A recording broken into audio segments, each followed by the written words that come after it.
Hello and welcome to our Family History virtual class. My name is Amy Peacock, and today we're going to be discussing the search for enslaved ancestors in the documents of slave owners. This quote by Marcus Mosiah Garvey says, "A people without the knowledge of their past history, origin, and culture is like a tree without roots." These pictures are actual real pictures of slaves. The one on the right with the cute baby that looks like it's in a little sudsy bath is from a collection called Slaves, Ex-Slaves, and Children of Slaves in the American South. And there's 26 pictures in this collection, and this is one of them. And it's sometime between 1860 and 1900. Was taken in Georgia. This little boy is buried up to his neck in cotton puffs, and the overexposure makes it look like he's in one mass of soap suds. And Okinawa Soba put this collection together. The other picture is also one of his collections, and it's women picking cotton. And they're saying this is between 1868 and 1900. The creator is O. Pierre Havens, and it's kept in the collection in the Heritage Art Heritage Images. And again, Okinawa Soba is who did these. Just take a look for a moment at these faces. These were real live people. When we talk about slaves, it seems so long ago, but when you look into their faces, they're real people. Looks like perhaps a mom and her little girl, or I don't know, maybe an auntie, but anyway, a woman with a child sitting next to or standing next to him picking cotton. Men back there, it's really unimaginable just what they went through. And today, as we talk about this, we're going to even be mentioning the names of slaves. And as we do so, we're going to acknowledge that they lived and that their lives mattered. And that as we do this family history work, we're connecting them with their descendants and trying to tell their stories. So today, we're going to focus on the records of the slave owners, and the ones we'll be focusing on will be deeds and property records, wills, and then under wills, they kind of all go together under that, the sale of the estate, the inventory of the estate, and the division of the estate. Slave traders and those who purchased slaves in both Europe and the American colonies considered Africans racially, culturally, and intellectually inferior. Enslaved Africans were not allowed any personal liberties, including most legal and human rights for themselves or their posterity. Enslaved Africans became by law the personal property of their slave owners. Okay, I'm going to be reading out of a book that would be really beneficial for those that want to research enslaved ancestors. It's called A Genealogist's Guide to Discovering Your African American Ancestors. It's by Franklin Carter Smith and Emily Ann Kroom. It's an excellent book, and I have bought it myself so I can do better with my skills and really up my game in learning how to research enslaved ancestors. So on page 146 and 147, they talk about deeds and property records. It says deeds transfer title to or ownership of real land or chattel personal property. Thus, before 1865, the transfer of titles to slaves was sometimes recorded in deed books. Finding ancestors named in a slaveholder's deed means that they were likely the subject of sale, gift, or trust, or were collateral for a mortgage. In some jurisdictions, manuism papers and surety bonds for free persons and slave bills of sale were also filed with deeds. The frequency of the recordings varies from jurisdiction to jurisdiction. Researchers may be surprised that such documents were not recorded more consistently, considering that the value of a plantation owner's slaves many times exceeded the value of the real estate. In addition to naming your ancestors, these documents could provide information about the slaveholding family that is needed to broaden your search. Deeds were recorded at the county courthouse. Contact the county courthouse in your ancestral county to determine which office holds deed records and which years the existing deeds cover. For example, if a county suffered a devastating courthouse fire in 1877, they may have no surviving deed records before that date. Search both the grantor, direct, and the grantee, reverse, index for each slaveholder candidate. Start with about 1870 and search back as far as you feel necessary. Since the index is arranged alphabetically, note variant spellings and surnames similar to the ones that you are researching, especially if the research name is somewhat unique or is found infrequently in that area.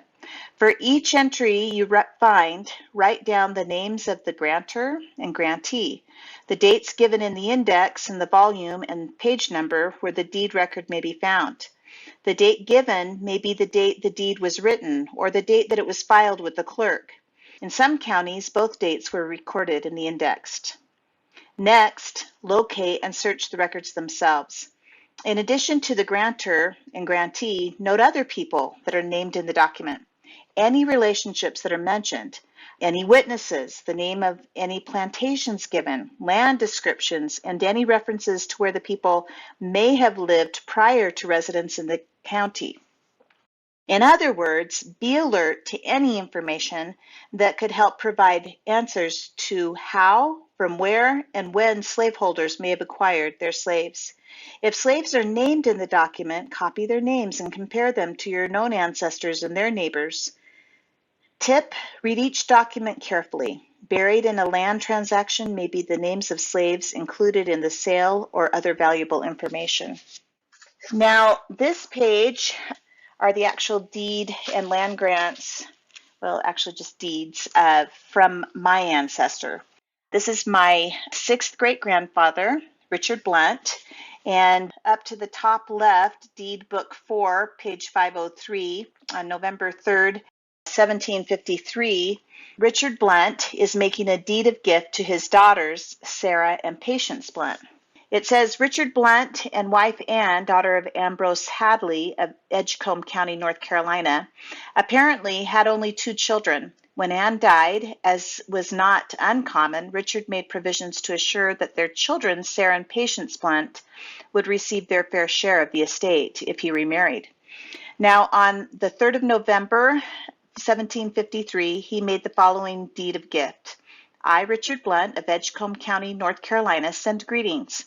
Know you that I, Richard Blunt, for and in consideration of the love and affection which I do bear toward my dear and loving children, Sarah and Patience, have given and granted and absolutely give unto the said Sarah and Patience, my children, their heirs, and assignee all the tract of land whereon I now live, lying and being on Fishing Creek, containing 202 acres on both sides, the said creek to be equally divided between the said Sarah and Patience. As for the rest of my goods and chattels, I devise them to be equally divided between them after my decease, when they shall receive the aforementioned land and other particulars, etc., sealed and delivered in the presence of us, John Davis, Will M. Clark, in Edgecombe County, signed Richard Blunt, Deed Book 4, page 503. Now again, if you remember in the book that just was helping us to know how to look for our African American ancestors, it said pay attention to those witnesses. Well, those witnesses are in my family, and so they're important to pay attention to, and then to look at their wills and pay attention to each of their children. They're going to open up lots of doors and lots of clues for us. Okay, the second deed, so this is kind of interesting, mentions his daughter again. So the first one, he is making a deed of gift to his daughter Sarah and Patience. And now Patience Blunt is going to sell back to her father, Richard Blunt, some land. And this is in Deed Book 7, page 324, Halifax County, North Carolina, August 2nd, 1761. Now, it is supposed that Sarah Blunt died soon after, for she is never mentioned again. But under the date of August 2nd, 1761, Patience Blunt sells back to her father, Richard Blunt, for and in consideration of the sum of 20 pounds, current money of Virginia, has given, granted, sold, released, and confirmed unto Richard Blunt, his heirs, and assigns forever one certain tract or parcel of land whereon the said Richard Blunt now lives, containing 100 acres, more or less, lying on both sides of Fishing Creek, to all the intents and purposes as the same was granted to her, etc. In the presence of Will Davis, Francis Ward, J. Ransom, Halifax County, North Carolina, Deed Book 7, page 324, Halifax County, North Carolina.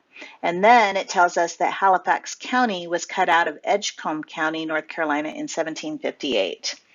Okay, and then the third deed again has Patience Blunt involved in it, and that is found in Deed Book 12, page 22 to 23, on July 7th, 1771. So 10 years later, Patience Blunt now makes over her right, title, and interest in her father's estate unto her stepmother, Mary Blunt.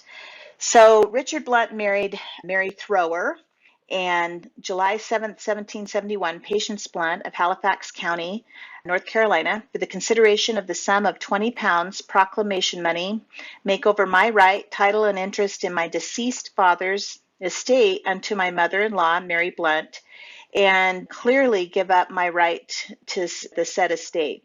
Also, I bind myself under penalty to forfeit the sum of 500 pounds of goods and lawful money if ever I or either of mine interrupt the said Mary Blunt or her heirs.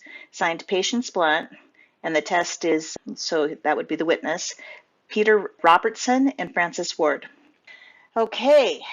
So you'll see I have two little screenshots of Richard Blunt, my sixth great-grandfather, his first and second wife. So over to the left is his first wife, Anne Hadley, and over to the right is Mary Thrower, his second wife, and who is actually my sixth great-grandmother.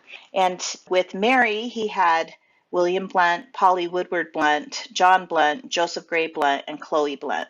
And this William Blunt, who is actually my fifth great-grandfather, the next deed is from him and his wife, Lucy Marshall Blunt. And that was done on January 16th, 1801, Johnston County, North Carolina. Deed Book Z to 1, page 158. So William sells the plantation and the land joining thereto, where said William Blunt formerly lived when an inhabitant of the said county. And it's kind of interesting because they didn't find any deeds where Richard, his father, willed him the land, and yet William is selling the land. There's several instances where he's selling land that Richard owned. And so for some reason that deed is missing, but it's apparent that William, as the oldest son of Mary, inherited that land. And he and his wife moved to Georgia.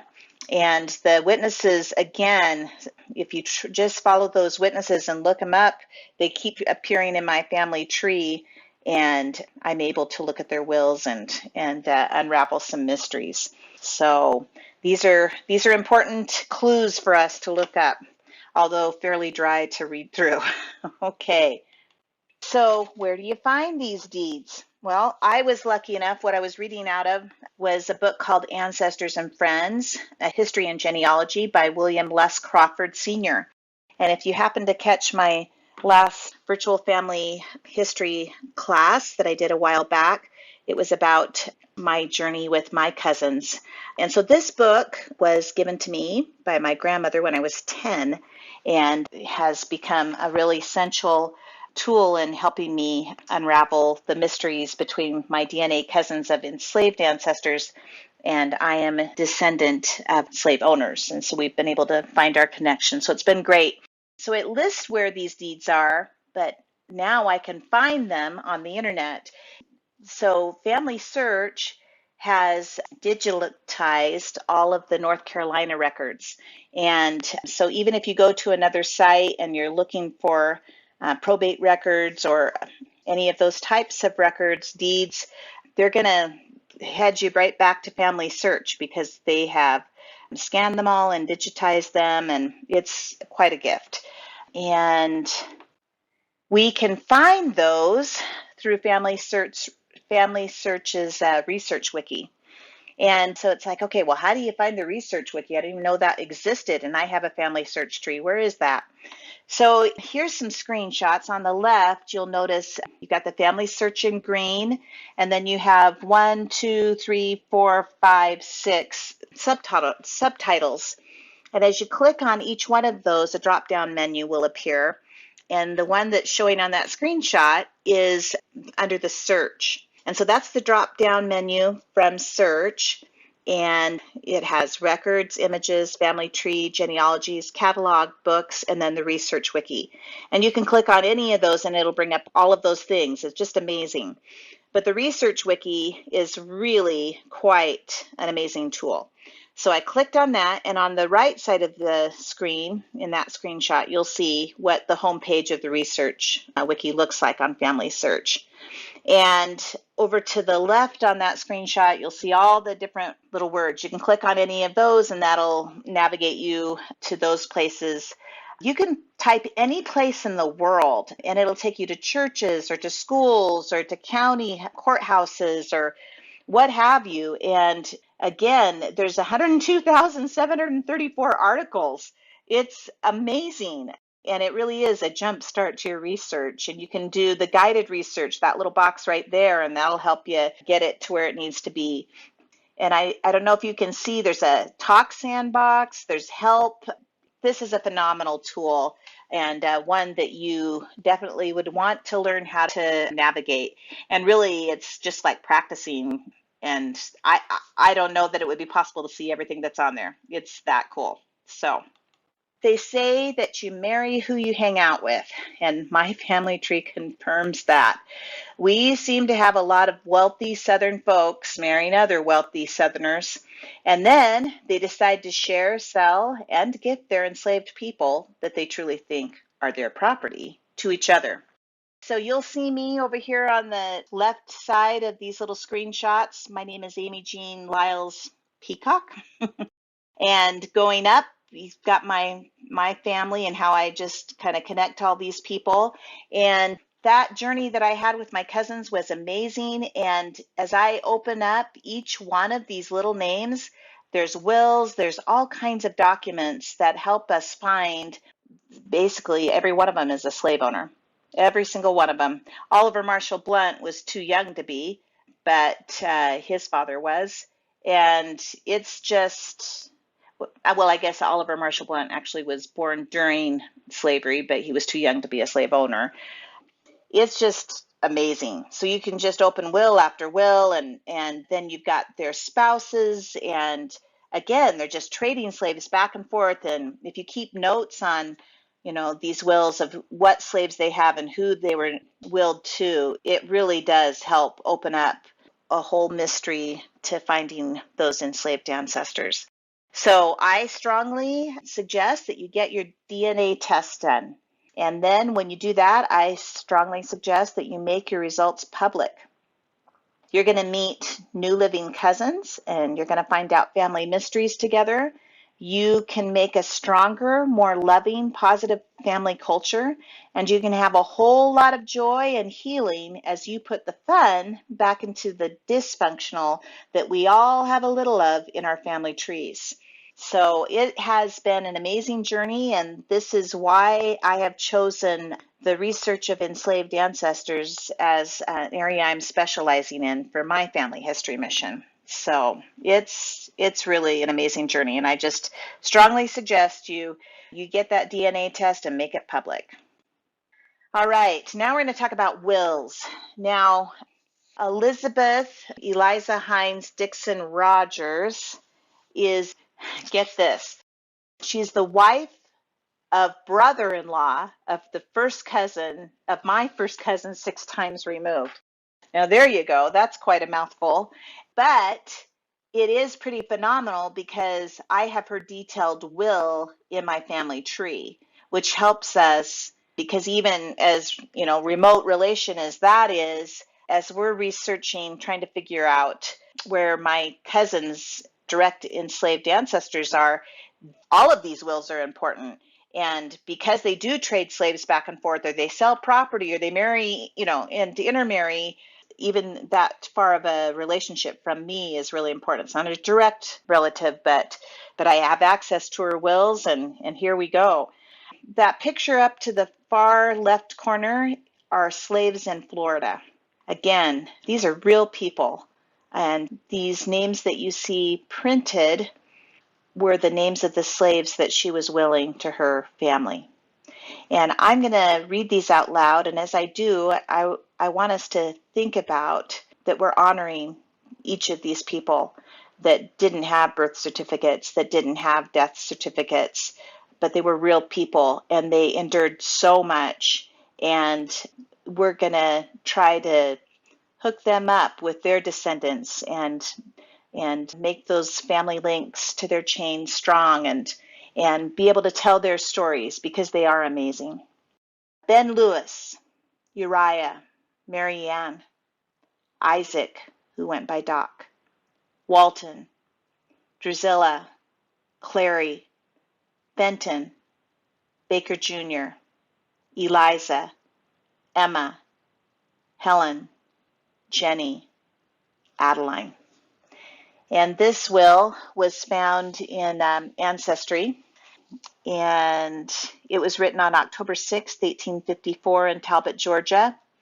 It was found in the Letters of Administration, Volume A, 1852 to 1870, and Letters of Administration, 1872 to 1893. And it's the Georgia Wills and Probate Records, and the whole collection is 1742 to 1992, so that's almost 200 years. Next, we're going to see her husband's will. His name was Roland Mahoney. I am going to take a moment and read the names aloud. Now, his will is extremely unique. The fact that a will even lists a slave's name is a goldmine. But the fact that his will lists the slave's name and their age is almost unheard of. So this is a real goldmine. In this slide, you'll notice there's a picture that looks like it's in the library. Well, my cousin Kathy and I, when we went on our trip together to our ancestral homeland in Georgia, this was Talbot, Georgia, and this is the Talbot County Courthouse in Georgia in their archives room.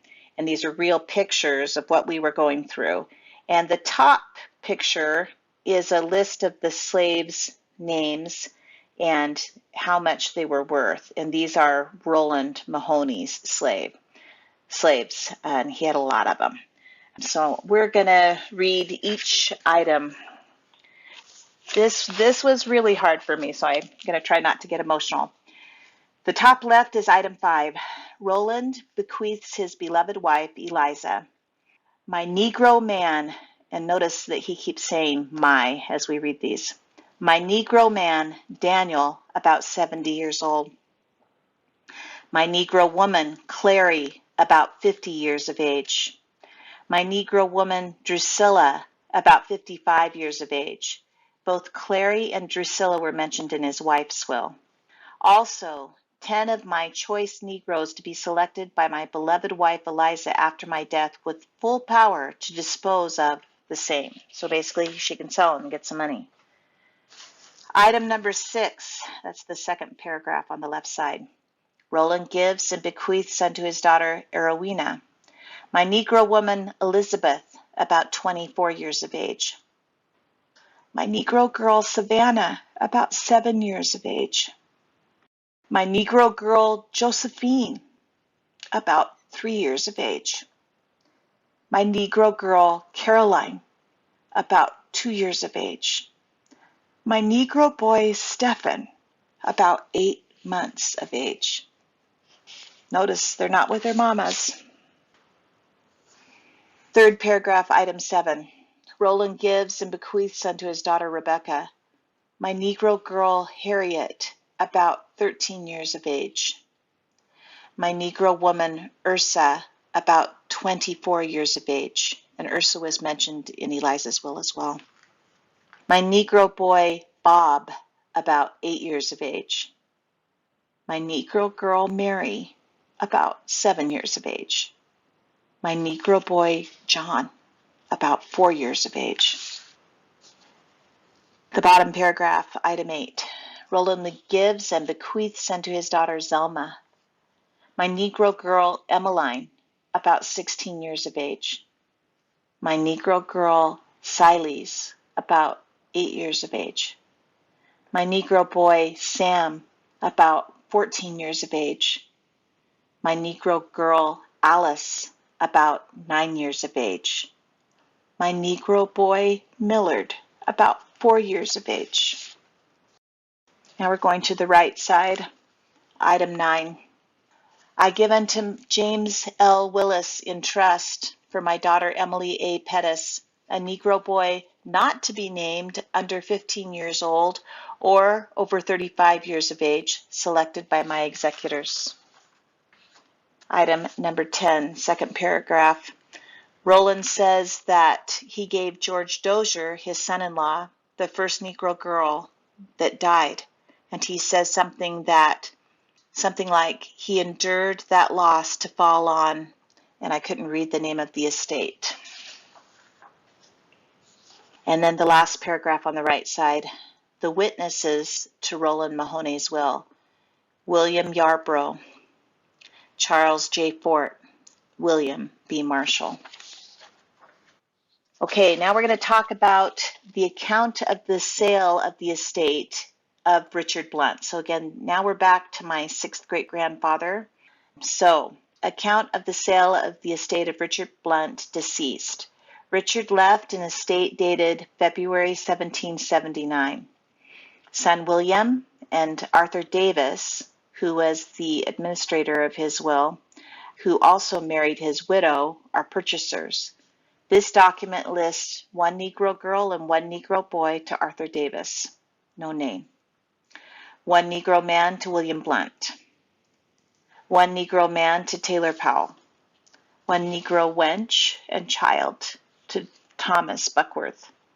This was found in North Carolina probate records 1735 to 1779, Halifax inventories 1773 to 1779, volume 2. And again, Family Search digitized these records, and that's where you'll find them. Now we're going to talk about the inventory of the estate of Richard Blunt, my 6th great-grandfather. So it lists 9 Negroes, but no names of the enslaved. And this was found in North Carolina, probate records 1735 to 1790, Halifax inventories. And this was written August 15th, 1774. And it's in the records between 1773 and 1779, volume 1. So, if you remember, the account of the sale of the estate was 1779, right? 5 years after this, and it lists who those slaves are going to, but it listed no names. And now, this is 5 years earlier, 1774, and it's saying that there's consisting of 9 Negroes. Now we go off to the division of the estate of Richard Blunt, and this was written October 19th, 1774. So that inventory was done August 15th, a few months earlier, I guess 2 months earlier, and this is October 19th, 1774. This is my 6th great-grandfather, and finally, in this document, this is where we get names. So for the orphans part, he wills a Negro man named Davis, a Negro woman named Letty, a Negro boy named Sion, a Negro girl named Lydia, a Negro girl named Esther, and a Negro girl named Enki. For the widow's part, he lists a Negro man named Jim, a Negro woman named Nan, and a Negro boy named Jack. Arthur Davis, who was the administrator of Richard Blunt's will, and then he married Richard's widow, Mary Thrower Blunt. Arthur's wills his Negroes. Once again, they're my Negroes, or it's just, they're people. You can't own a person, but they did.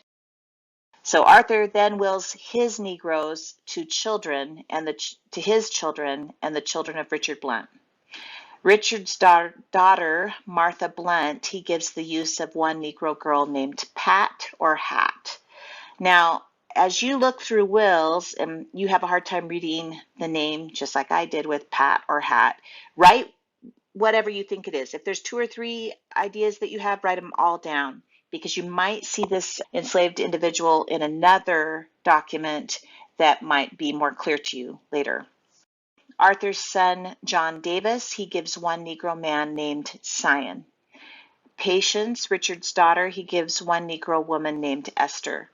Joseph Blunt, he gives the land and the plantation and one Negro man named James, and one Negro woman named Fanny, and one Negro boy named Jack, and one Negro girl named Ankie.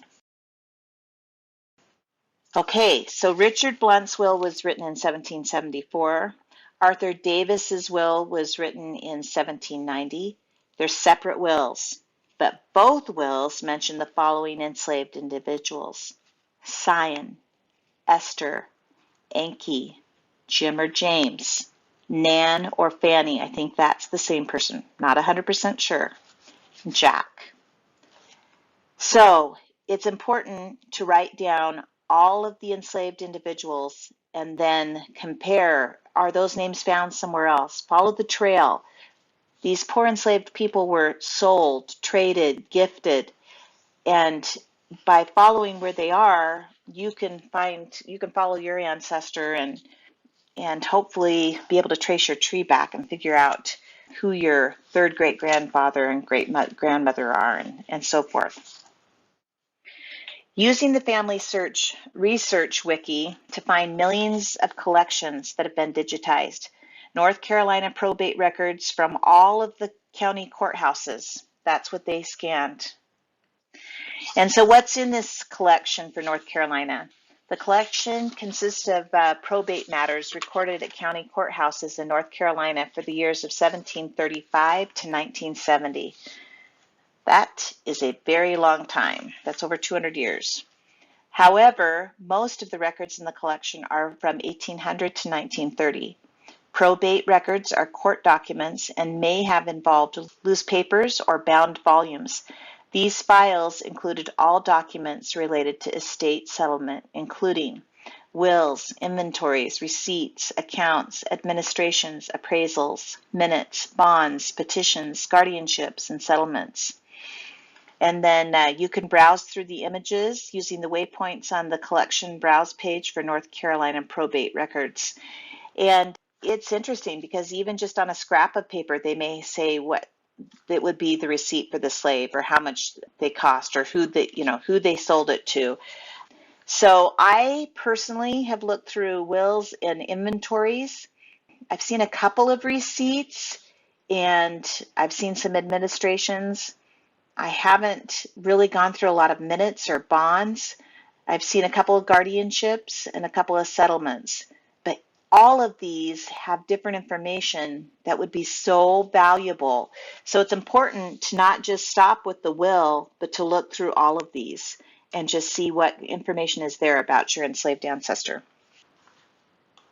Making the most of your time and utilizing as many research tools as you can. If you have a family tree in a Family Search, this is just pretty phenomenal, I think. So I'm on Family Search and I'm on my 6th great grandfather. Over to the right, when you're on your person's name, you're going to see this search records icon and you're going to see these 6 different tools.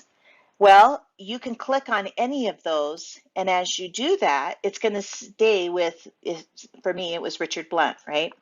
And so the top left is a Google one. And so it says search about Richard Blunt on Google. And it has a little notepad, and I can take some notes there. And then the bottom left is Ancestry. And so I clicked on Ancestry on that little square, and it took me here. And over to the left, I can look up records. And as I scroll through that, there's tons of records. There's tons of family trees. So I can be in Ancestry just with a little click from Family Search and then navigate back and forth between the two of them. Over to the right is My Heritage. And My Heritage is phenomenal for the records. And so there I am. I'm with Richard Blunt and all collections to the left of that little screenshot. I can click on any of those and see what they've got. and all my trees can be connected, and all of those sites have different strengths that they offer, and so it's good to just utilize all of them and not just stay with one. Anyway, accessing family history partners from your family search tree with 7 navigating back and forth between sites and sharing information between your trees into other sites. It's phenomenal. And I feel like we don't have a ton of time to spend on our family history. So I feel like this is just a really amazing tool that we can utilize a lot in one spot. So I think Family Search really did a great job with that. Here are some other research tools that I found in my research as well. So the Johnston County, North Carolina Heritage Center is pretty phenomenal. Now, as you look for probate records and such, as you click on them, they're going to take you right back to Family Search. However, they have some collections that I thought were pretty cool. Miss Baldy Sanders' collection, he was one of the largest slave owners, and he kept some pretty immaculate records, and so there's a lot to be found there that would be worth checking out if you had ancestors that were in North Carolina, and especially in Johnston County. And then over to the right, you'll see a site, and I've got the website down for both of those. So to get to that Baldy Saunders, you just follow that johnstonnorthcarolina.com heritage, and when you go there, then you can see the Baldy Saunders collection because it's under their website. The freeafricanamericans.com, these guys are pretty phenomenal as well. So far, for Virginia, North Carolina, South Carolina, Maryland, and Delaware, they have gone through and they have online books of like 2,700 pages of over 1,000 family histories, and they've gone through wills and typed them out. Reading that handwriting is very difficult, and they've typed them out, and so they have it by surname of the slave owner and then who their enslaved were. So the bottom highlighted portion there on the right from freeafricansamerican.com is from my family tree. So that's Joseph Burt, and all of those highlighted are his slaves and who he gave them to. So the yellow says who he willed them to, and the green is the name of the slave. So pretty amazing there. And in the middle, I again used another picture that I found online. These are real people, 5 generations of an enslaved African family in South Carolina. These are real images, real people with real stories, and they're connected to people now, and their descendants want to know their stories, and they should be able to share their stories with their family and honor them for just enduring and being there. They're just absolutely phenomenal people, and their story is so sad. But we need to remember their names. We need to tell their names. We need to tell their stories. And we need to not sweep it under the rug, but to honor them. Next time that we do another family virtual class, we'll be talking about what's in a name, given names and surnames of the enslaved ancestors. Well, thank you for taking the time to join with me today and view this, and I hope it's been helpful. And yeah, just hang in there, and I hope that you have done a DNA test and that you're making it public, and I know that this is going to be worth your effort. And it's a sad thing, but it's also a joyful thing to be able to celebrate these people, to honor them, and to connect them with their descendants and connect the chain. All right, thank you so much.